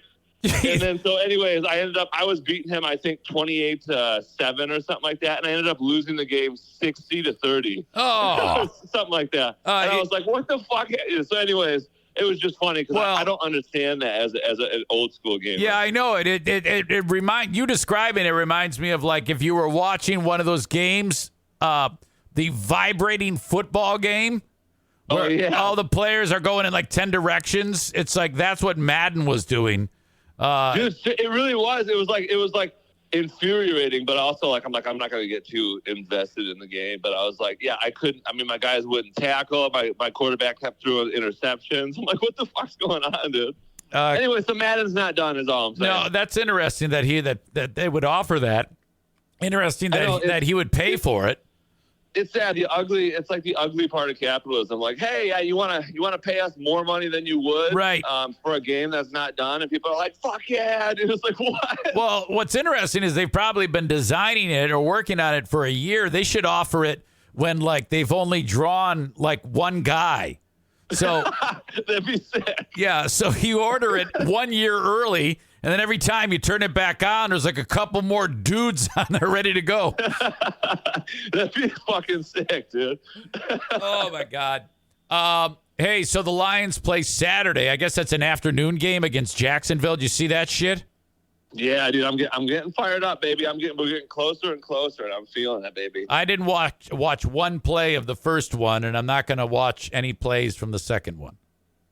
Yeah, I didn't. I watched some replays of the first one, but yeah, same deal. You know what I mean? Like I'm busier than I thought. You always think I'm gonna be, so I don't get to watch it or whatever. But at least we won the first one, even though we didn't look super great overall. But hey, those rookies, baby, those rookies ain't looking too bad. I love it. All right. Well, hey, man, have a good one. I appreciate you as always. You're the best. People love hearing you on this show. If people want to check out your podcast, what are they going to do? How are they going to find you? Oh, they're just going to fucking straight up go to, all the regular shit like YouTube. I got a Twitch too, but only like 7 followers or whatever. But yeah, it's just on all those platforms and you just look for the Chibian Show, baby. So and then Chibians, the Chibians Show. The Chibian Show, baby. All right. You're fantastic. Tell your lovely better half I said hi, and hug your little one for me, and get busy having another one. Okay, for sure. All right. Till next time. Love you guys. Yeah, man. Love you too. See you. Deucey. Yeah. There you go. Kyle. Entrepreneur and incredible spirit. Someone asked me, how did this all start? Well, it was one of our many purges of shit in our basement. In boxes and shit to throw away. She goes, Queen of the Forest says, I got a dumpster. And she goes, I think he'd be good on your show. I think he should sponsor your show, and I think you should talk to him. He's kind of wild. I go, oh, yeah? She says, you got to see him. His name's Kyle. He's super nice. He seems like he's a surfer. Oh, okay. So then dude drops off the dumpster. I go out to see him. Hey, how are you? Yeah, hey, how are you? Yeah, hey. And I introduced myself. And we hit it off right away. So then it wasn't long before I said, hey, can I send you info about the podcast? And then he sponsored the show. And then quickly after, I mean, even when I first met him, I thought to myself, this guy would be funny. He just seems like he's hilarious. So then he brought up the him doing a podcast. I go, yeah, hey, we had since hit it off. And he was a sponsor, and I go, I got a bunch of equipment you can borrow, like my microphone or whatever, and I'll walk you through it. And then that was it. That was the genesis of his show. And he's the type of dude I just picked. He just seems like the type of dude that can just talk about anything, you know? So that was it. That's why I made him I invited him to be here each week with us. Now I remember when he first started. And a lot of the people who love him now did not then. I can't tell you how much of a pet peeve that is of mine when I try something new.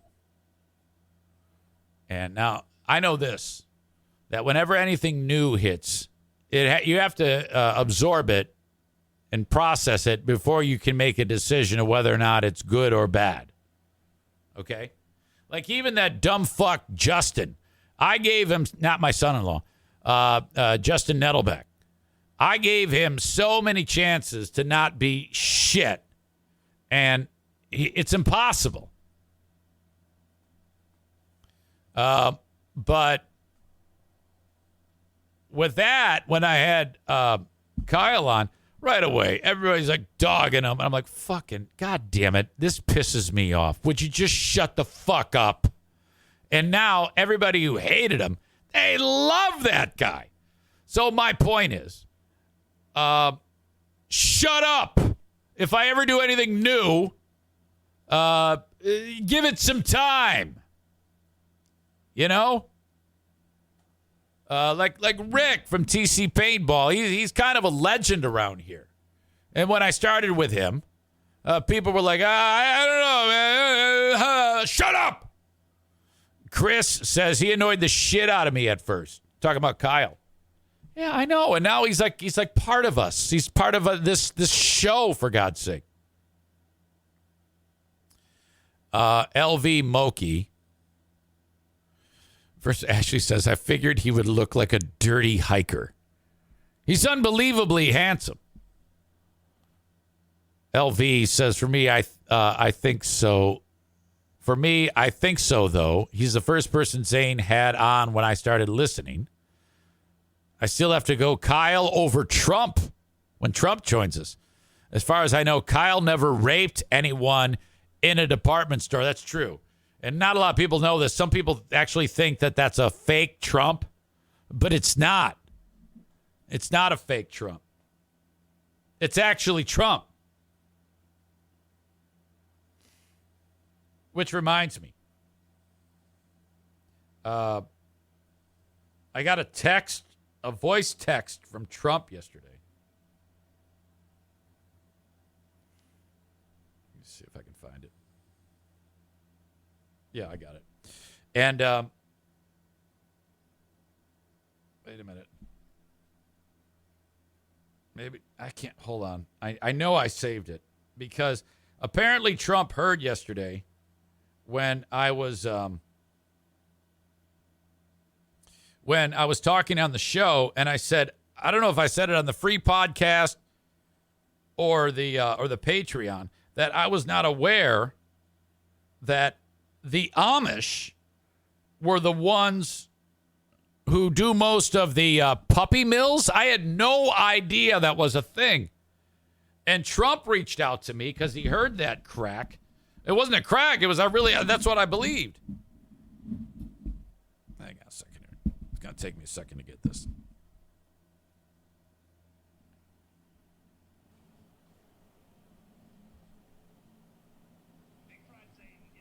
Fuck. Is not so great. Big Fraud Zane, it's okay you didn't know this because I understand that your IQ is not so great. Everyone knows Donald Trump's IQ might be maybe the highest ever recorded. That's what they're saying. They come up to me, they say, Donald Trump, your IQ, it's so incredible. The science behind the Amish people. Now you know a thing or two that the Amish people pretty much founded this country. I mean, a lot of credit goes to George Washington, but let's be honest, the Amish people with their puppy mills, their furniture making, their cheese and their butter. We all know the Amish people did it, and now you do too, and your IQ is a little bit better because of your pal Donald Trump. You can owe that to me and many things to me. Let's be honest about that, Big Fraud. I can't believe I got the shit beat out of me by Trump over the Amish and puppy mills. How come I'm the only one who didn't know that? It's remarkable to me. All right. Anyway, thank you, Kyle. You're a lot of fun, and we always enjoy you. Thank you for the time. Thank you to the Mario Flores Lakeshore team of Van Dyke Mortgage. No matter where you are in the U.S., if you're thinking about getting some financing, a pre-approved mortgage, I ask that you at least try the Mario Flores Lakeshore team of Van Dyke Mortgage, 231-332-6505. Whether it's your first mortgage, your 10th, maybe you've owned your home for quite some time, you want to get a little money out of it for whatever it is you're working on, they can help. 231-332-6505. Call, mention my name, please, when you reach out to the Mario Flores Lakeshore team of Van Dyke Mortgage. All right. I got 4 dogs in here. Benny at my feet, sleeping away. That is good. He normally does not want to be in here. But because of the thunderstorms, he's like, all right, I got to go see Dad. Adam says, I didn't know about the Amish puppy mill racket until yesterday either. I had no idea. My God, who knew? Speaking of puppies, I have a fantastic video I want to share with you.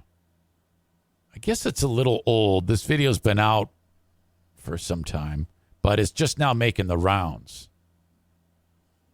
In some community in San Diego, California, some guy left his garage door open. And a thief, some hippie, walked into the garage to steal the homeowner's bike. Okay? And it was all caught on camera, both the video and the audio. Unlike me, sometimes on this show. And while he's starting to walk out with the bike, he's a stoner, too. You'll be able to tell that. The homeowner's puppy dog came out. Now, the dog didn't really do anything to stop the bad guy. In fact, the dog wanted nothing more than the thief to pet him. And the thief fell in love with the dog, put the kickstand down on the bike, and decided to pet the puppy. Audio check, video check. Take a look at this watchdog.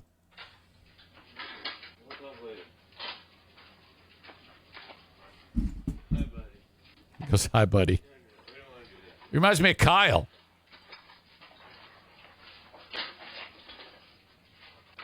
All right. Because you're so cool. Come here. Because you're the coolest dog I've ever known. I love you too. You're a sweetheart. How long you come home with me? Where's your dad? Where's your dad? She's not enough to leave your garage open. He says your dad should not leave his garage open. Dad. He goes, Dad, where are you? He's calling out. This guy must be on some serious drugs. This is actually Kyle. This is probably Kyle. I love you too. I love you too, buddy guy. You get to my house. I leave all the stuff. Dude. You might be the coolest dog ever. Where's your dad? I know. Fucking dog. Okay. Okay, so this guy's like, all right, I got to go steal this bike. He gets ready to take off. Now watch the dog. Dog's looking at him, and then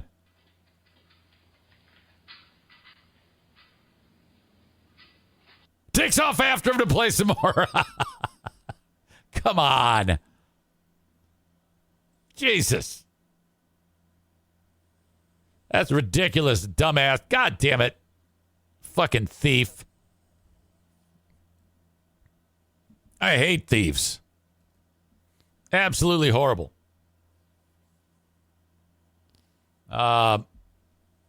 Ashley says, we had 2 dogs from Amish Puppy Mills. My husband had them when I met him. Tyler says, this guy has to be Kyle's cousin in San Diego. Rich says, definitely a Kyle laugh.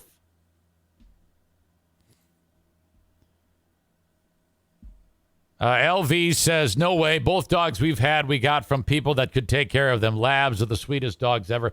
Yeah, I have to say that, especially those golden type of long-haired, fluffy sunshine dogs, they just seem so ridiculous and just soft. That seems like the type of dog that if you're like a serial killer and you pet the dog, you're suddenly not a serial killer after you pet the dog. You ever hear of those like therapy dogs? And they call them that because when you pet the dog, you start to feel better.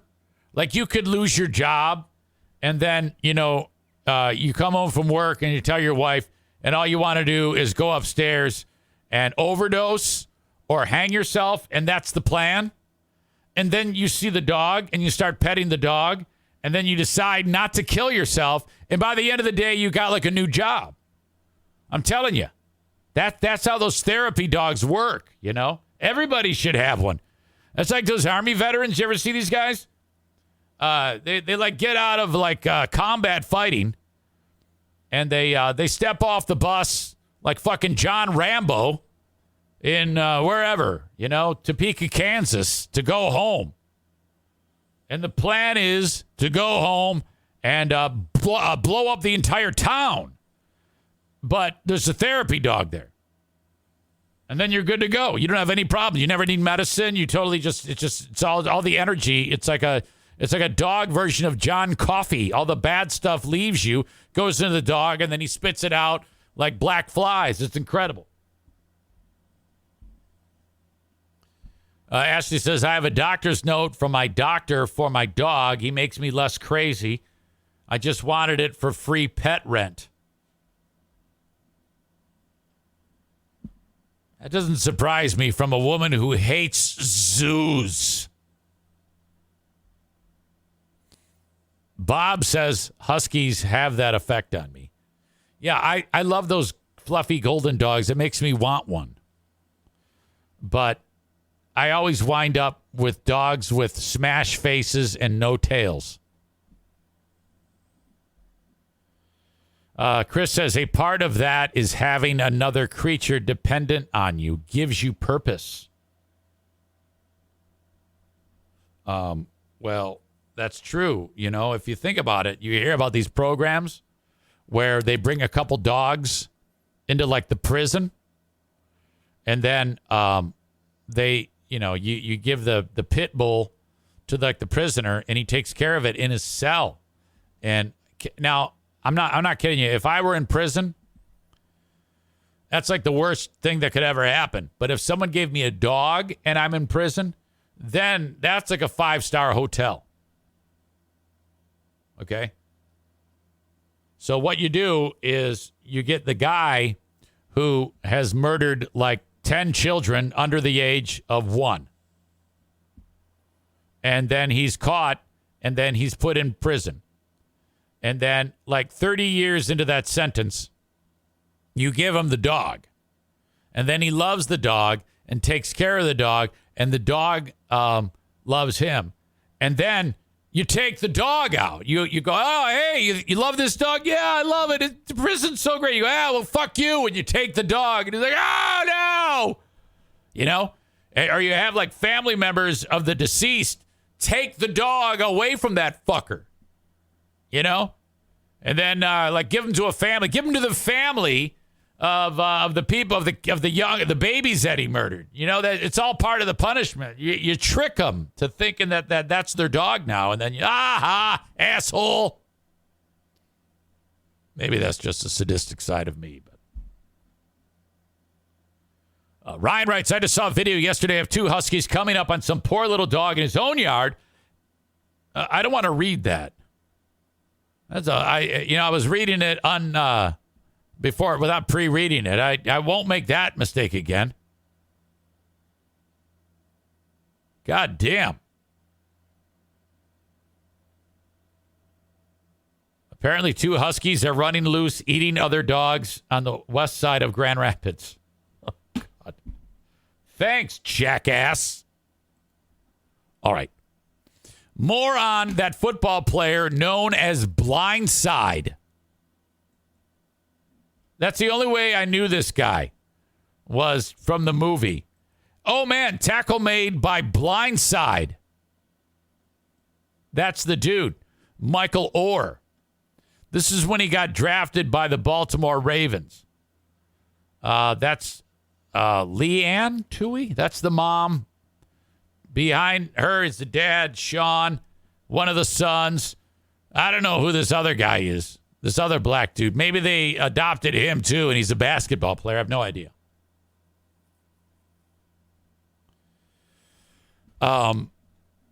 So the family, the Tooheys, you know, the movie, they wanted the kid. They were Ole Miss donors for Ole Miss, Mississippi, you know, the Rebels, whatever the fuck they are. Football team, SEC. And that dude was like great in high school. So, and he went to the same school as their kids. So they befriended him. And then while they're befriending him, they're like, hey, you can stay at our place. And then they're like, hey, you're pretty good at football. Yeah. All right, great. And then why don't you go to Mississippi? Maybe. I don't know. Hey, by the way, we'd like to adopt you, but you're 18. So in order for you to be part of the family, this is a conservatorship like Britney Spears. Okay, sounds good. Well, he plays terrific at Mississippi. Some author writes a book about it who's a friend of the Tooheys. This eventually gets made into the film. As years pass, Michael Orr Blindside has a good pro career, retires. All is good in the hood. Then a lawyer convinces him that he's been robbed of money by the Tooheys. So he sues them for millions. The Tooheys are fighting back here on this. And making it known that this is all bullshit. And frankly, I believe them. I'm taking the side of Sean and Leanne Toohey. Their attorney said that, first of all, they're heartbroken, and they're saying it's outlandish, but they are going to defend themselves, and they're going to win. This is the quote. Anyone with a modicum of common sense can see that the outlandish claims made by Blindside about the Tooheys are hurtful and absurd. The idea that the Tooheys have ever sought to profit off Blindside is not only offensive, it's transparently ridiculous and easy to prove otherwise. Through hard work and good fortune, Sean and Leanne have made an extraordinary amount of money in the restaurant business. They are worth hundreds of millions of dollars before Blindside.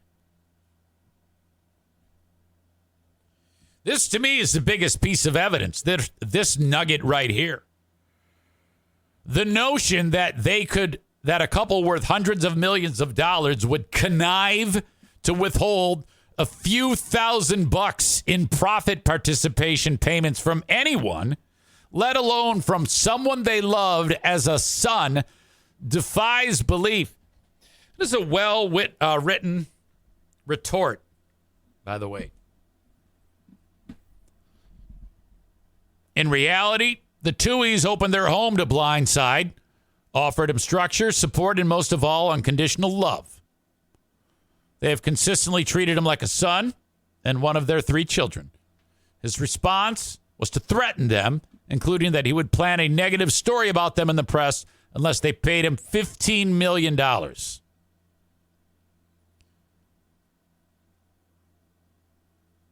Or Blindside's petition claims that the Tuohys told him that because he was over the age of 18, that the legal action to adopt Michael would have to be called a conservatorship. But it was for all intents and purposes an adoption. It adds that Orr did not understand that if the conservatorship was granted, he was signing away his right to contract for himself. Blindside alleges the Tuohys have profited off the story. The lie of Michael's adoption is one upon which co-conservators Leanne and Sean have enriched themselves at the expense of their ward, the undersigned Mr. Blindside. Yada, yada. Blindside's petition says that the 4 members of the family, including the couple's 2 biological children, received $225,000 plus 2.5% of all future defined net proceeds when negotiating for the film. Well, if that's true, that should be easily proven through subpoenas and financial affidavits that will be procured. That should be easy to track down if that's true. We shall see. I don't believe that at all. Over the years, the Tuohys have given Mr. Orr an equal cut of every penny.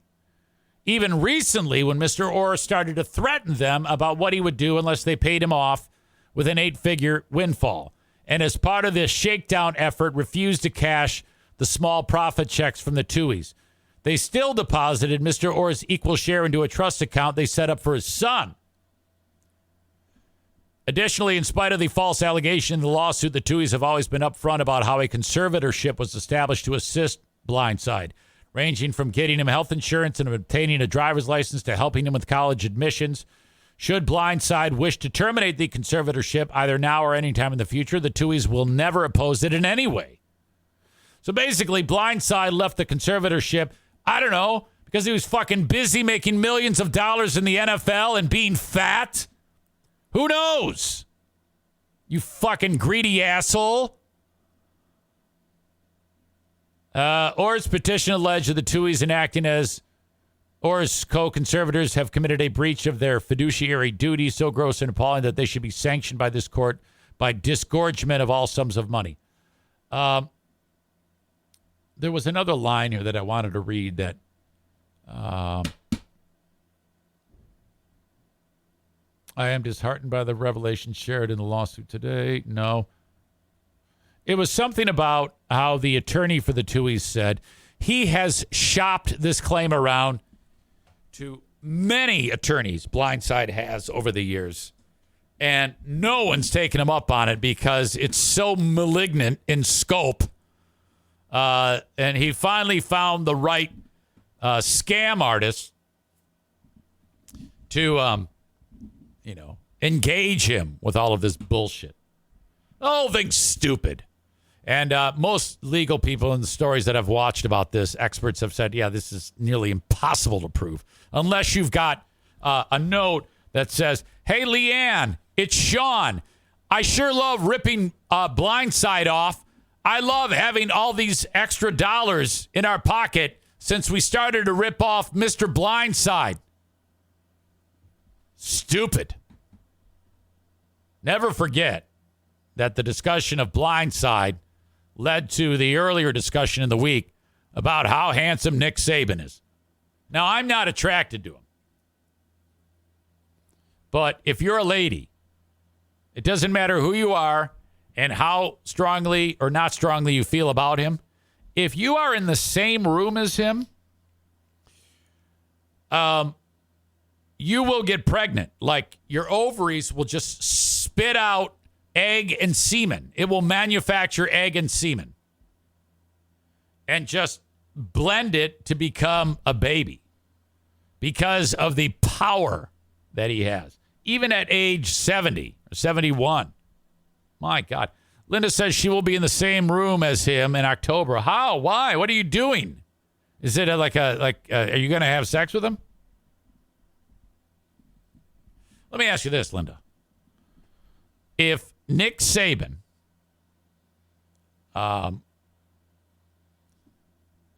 approaches you and he wants to have sex with you and you know you are going to end his marriage, like it will be made obvious that Nick is going to tell his wife that he had sex with you and he wants to spend the rest of his life. You will basically wreck the Saban home. Would you do that? Would you wreck the Saban home? I won't judge you if you said yes. She says, no, he's a good man. He doesn't cheat. Well, I know, but what if he did? What if he did? He said, Linda, I can't control myself. You are too much woman for me to handle. Let's do it.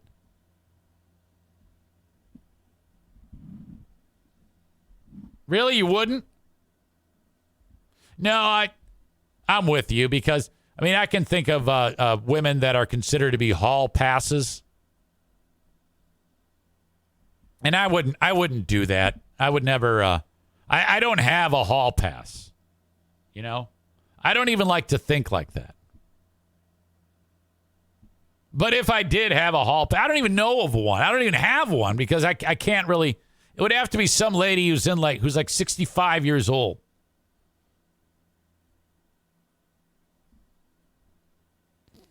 I don't know. I'll get back to you. All right. On the Patreon, I have to get into more about, I don't even know the fucker's name, Jordan Epperson. This is an update in Ottawa County. So, John Gibbs, this guy right here, this is the guy that ran for Congress in Kent County, lost to a Democrat, Hillary Scholten. That's the first time that seat has had a Democrat in it since like the 1980s. Okay? He disappears after he loses, shows up in Ottawa County as the only black guy in Ottawa County, and is been with all these MAGA Republicans that run the county now. Ottawa Impact, they made him the administrator. That's a appointed, not elected position. Well, he's so shitty at his job. Not only does he have to have an assistant, he needed more money to pay the assistant. So they put out a job search, and they had a lot of requirements for the assistant to John Gibbs. And it was a great job. It's like $130,000 of the Ottawa County taxpayers for that gig. And the list of things that were the requirements were extensive. They wanted a very knowledgeable, seasoned resume, a knowledgeable person with a seasoned resume. All these different stipulations were necessary as required to even get your foot in the door. Now, the guy they actually hired is actually a fucking bro with, like, of the 30 requirements that they were looking for, had one. And all of the other applicants had multiple of those requirements. They passed over all the good ones to bring in this piece of shit because he's a wacko, MAGA, right-wing, the usual shit. And so this happened. And I can't wait to talk about this with you on the Patreon. And you need to be witness to it by enjoying it for free. Patreon.com Twitter.com/Eric Zane. Maureen says, Eric, Jamingo called you a pussy last night because you said you wanted him on the show, but you've got him blocked all over and he can't reach you. That is a lie. Okay? I just talked to him on Patreon, not Patreon, on the subreddit. I don't know what the fuck he's talking about. He's blocked all over the place, but I don't even know how to unblock somebody. So he's watching this right now. John, you ignorant slut. You can, whenever you want, join me. If you can't reach me, find a way to reach me. Otherwise, I'm just going to keep murdering you, you fucking slob. Do this before you perish, which can't be far. Your face is not supposed to be red. When I watch the Boomer Bunker and see those three, it looks like three different stages of decomposition. God damn. What a tribe. You asshole. What a piece of shit. You can come out here. You can come out here now. Text me, cock. All right. Let me look him up. John Jamingo. Here he is. You can't see it. Maybe you can. There he is. John Jamingo. You can see it. You can barely see it. Dear cock. Period. Oh, yeah. Wait, no, even better. Call him, Maureen says. I'll call that motherfucker right now.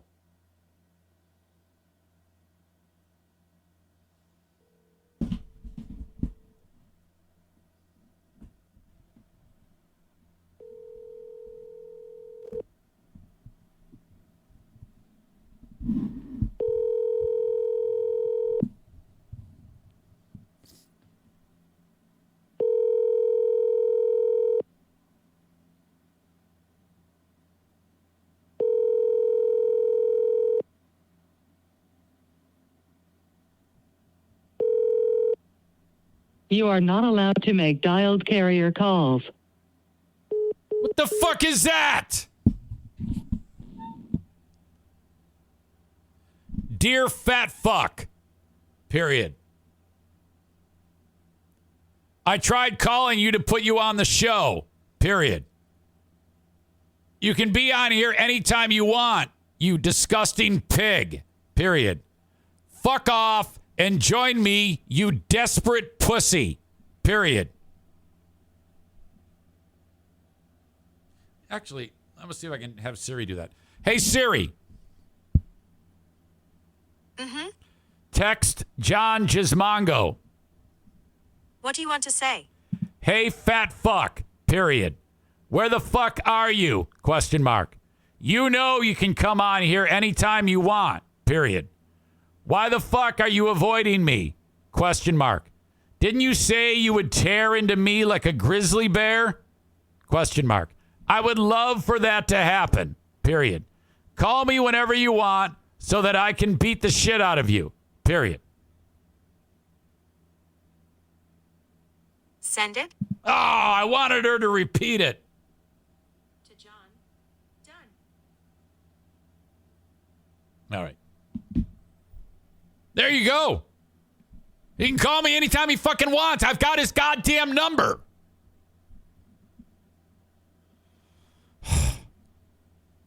That fucker annoys the shit out of me. He's the only one that can do anything. You know what's interesting about that show is John always wants to rip me a new one. And he'll, every time he talks to me through his show, well, Bob doesn't know what the fuck's going on. His brain is so fucking soured. But Kate sits there and goes, oh, come on. Who cares? Yeah, that's the only interesting thing. You fucking twat. This is why you don't want Kate's of the world on your show. She tries to dictate the content. If he had any sense, he would get her fucking fire that asshole. She can't do anything there. That's exactly what she tried to do to me. Sink her claws in on this show. Her and Pellerito and that whole bunch. Oh, he's ours. Let's wrap our arms around him. Oh, my God. Yeah, that's bullshit. Kate needs to go. She's bad for that show.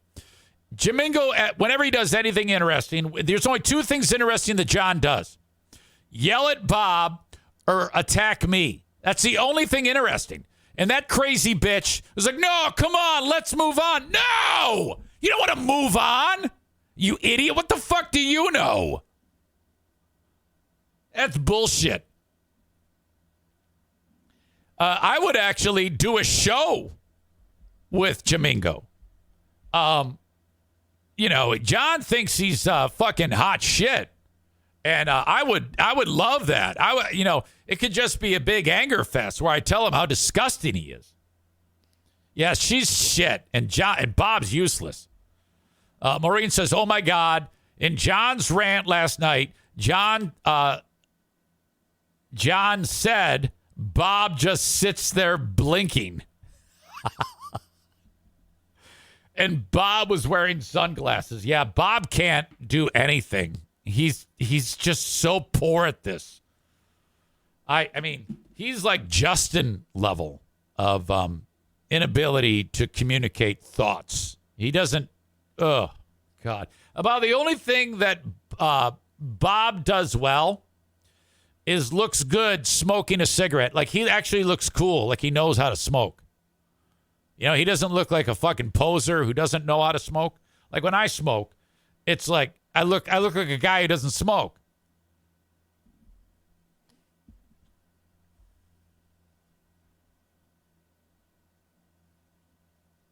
Anyway. John said he was ready to quit the bunker last night because of Bob not communicating. Yeah, I know. He's awful. I might do a show with Jamingo. I think that would be a great show. Two people who love to beat the shit out of each other. And John knows full fucking well that it would be a good show. But John is not that different from me. John has he can hold his own when he's talking. Now, he's crazy and he believes stupid shit, but he's not inept. He has. I've said that about John. He does fairly well in communicating. I don't know what he sees in Bob, who is retarded, and Kate is just a wet blanket, stifling John whenever he does something interesting. Now, we'd have to lay down some ground rules. None of your racist shit. We cannot have you being a racist cunt that you are. And then I would allow that to happen. All right? And if those idiots, they can go ahead and throw stones and make fun of me because my show's not that big. But guys, my show looks like Rogan compared to your show, because your show is my old audience, the 12, paying attention to you. If you didn't have me getting rid of them, you would be talking to no one. All right? Ashley asks, you mean a verbal beat up, not actual violence, right? Or are you asking to get into the ring? If they asked me to get into the ring, I would fight all three of them at the same time. But I am referring to actually having a verbal discussion with John. I would beat him up in that regard. But if he ever did want to fight, I would actually fly to Philadelphia and fight him on Broad Street. And then we'd have Pat steaks after. You see, I can do what John does, but he can't do what I can do. Anybody can do what those three idiots can do, but not a one of them can do what I can do. And be so humble at it, too. All right. Thank you to A&E Heating and Cooling. That, by the way, that's one of the other things that Bob always says. I mean, he's always talking about, like, the local HVAC guy. Bob's so stupid. He thinks that I'm doing this just to be nice to people. He has no idea that these people pay me tens of thousands of dollars a year. No, dare I say $100,000. People often ask, Eric Zane, how much money do you make doing the podcast? I make north of $100,000 a year doing this. It's not bad. From sitting here yelling at clouds in a room above my garage. Thank you to people like Joe Martinez. That's why I have them on. Joe Martinez, A&E Heating and Cooling. If you need any work, maintenance done. And I'm not saying that. I don't want you to think I'm sitting here bragging, because you're not getting rich on just north of $100,000. But I don't have to do anything else. This is my job. So go ahead and make fun of it all you want, you fucking miserable, impoverished son of a bitch with lung cancer. This is what I do. You idiot. I got a fucking hot tub. Eat shit. 616-516-8579 for A&E Heating and Cooling. Call them. Call Joe. Tell them you heard about him from me, and that keeps my wife happy. Almost as happy as when Joe Martinez comes over, because he's so doggone handsome. If you have any issues with your heating and cooling, Joe will help you. 616-516-8579. All right. We're good. I've got 4 sleeping dogs. I've got a thunderstorm passing through. Tomorrow, ladies and gentlemen, we will be doing the show from Fear Bunker North. All right? There you go. I will be live from Fear Bunker North, and I will have the Queen of the Forest with me and the NFK. They won't be on the show, but we're all going up together. All right. That's going to do it for me. Thank you so much for being here. Please join up on Patreon, patreon.com/Eric Zane. Sign up for free for 7 days. You can get my Patreon podcast today, my Patreon bonus. If while I'm wrapping this up, you go to patreon.com/Eric Zane and sign up for free for 7 days. You do have to put a payment form in there. You can cancel anytime. And you still get the 7 days, so what the fuck? At least just try it out, and then you might like it. And then your $5 or $10 a month goes a long way. It helps support the show. Maureen says, easy. Don't forget, the asshole of the day. Thank you.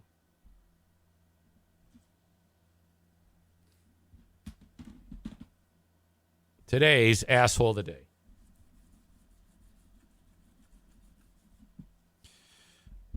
I rarely remember what the fuck we get into, because it's kind of all just, it runs together. Chef Hale, the guy who said nasty things to Chef Hale, the Tuies and Blindside. No. Today, the asshole of the day, brought to you by TC Paintball for wrecking the Boomer Bunker, is Kate. John, get rid of her. She has no business doing what she's doing. She's shit. All she does is distract. And get rid of Bob, too. He's a pile of shit, too. You both suck. And she's fucking wrecking your show. Well, your show already sucked tons of dick. But it could be a lot less dick sucky if you got rid of those fucking losers. And answer your fucking phone, you big fat fucking fuck, I wrecked it. You big fat fucking pussy. Jesus, what happened there? I had a stroke. Okay, that's it. Have a good one. Till next time. Bye-bye.